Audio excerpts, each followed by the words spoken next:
浪琴在前阵子活动不断，除了3月初品牌总部在韩国举办的大型新品预览会之外，在台湾方面，历史文物馆藏总监Daniel Hug也在睽违数年之后再度来到台湾，为媒体与藏家 VIP 们带来一系列精彩的历史作品。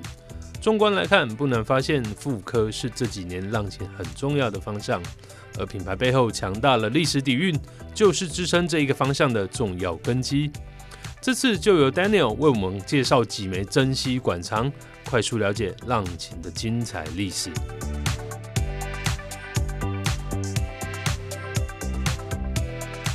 You know, for me, history is then really useful if there is a connection between past and present. So what I like to demonstrate is how we build our watches, taking reference to what we made maybe 100 years ago.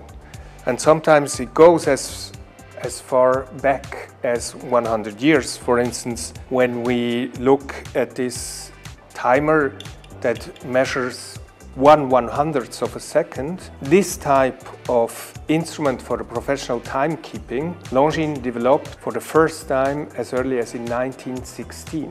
This is more than 100 years. And what Longines learned by doing professional timekeeping is to master high-frequency movement.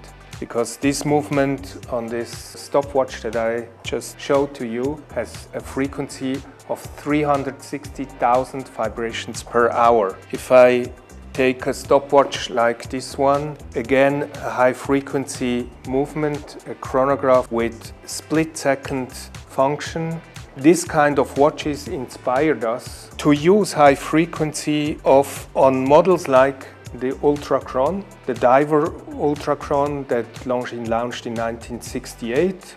The classic Ultra Chron that Longines launched in 1967 uses the same high frequency as we used on the stopwatches for the professional timekeeping. The advantage on the wristwatch with high frequency is a higher accuracy, higher precision. So when we launched this watch, Longines guaranteed an accuracy of 1 minute a month. And this is tremendous even on today's standards because it's far more accurate than a chronometer. A chronometer can have a tolerance between -4 plus 6 seconds.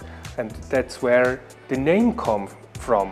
Ultra Chron means ultra chronometer, to say better than a chronometer. And that's exactly what we achieved already in the 1960s, and today we are back with the new Ultra Chron that you can get with in a steel case or in a carbon case, ultra light carbon case.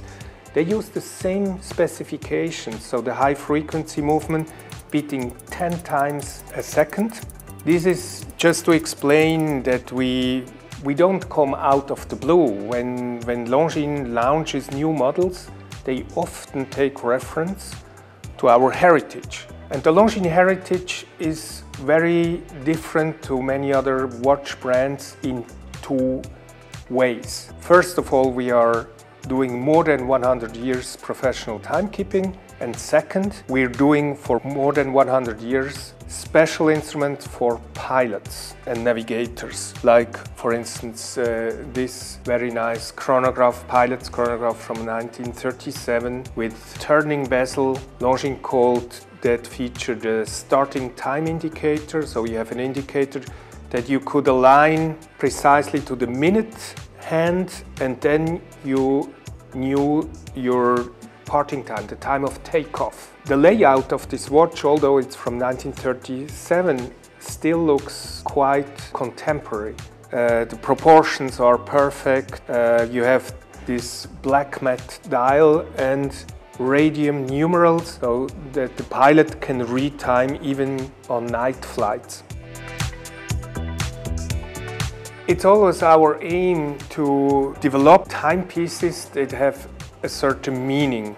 Longines was always defining its own way in the history, When we look in our heritage, we are trying to identify those pieces that are really special. And if they still have a meaning today, we try to develop a new model out of it. So we might change the proportions a little bit. We certainly use state-of-the-art technology in the watch movement itself, and we will modernize the design slightly. I take this example, it's the Conquest Power Reserve that indicates the power reserve on two turning discs in the center. And Longines built this watch from 1959 onwards. It's a completely symmetrical dial, very well balanced, very well proportioned, and we took this inspiration for the new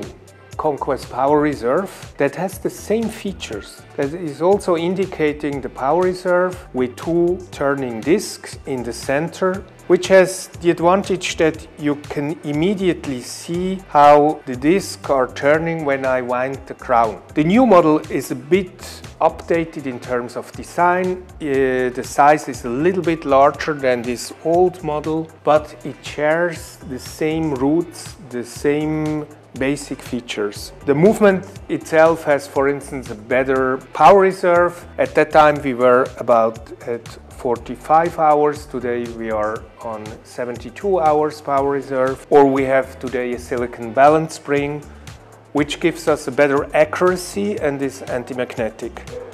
So that's the way how we try to improve all the time our models. Even if they are taking reference to the past, we will deliver today improved quality. I very much love the chronograph 13 sedan, and there is a special version, a special execution, that's the 13 sedan 12. This watch has, as a special feature, a central minute hand that counts the elapsed time, but from the center, and uses the whole dial to indicate the elapsed 60 minutes. So it measures 60 minutes, not just 30 minutes like on a normal chronograph. And then you have small auxiliary dials for the 12 hours. For me, that's the best layout for a wrist chronograph you can imagine. So I would love to see this again in the future.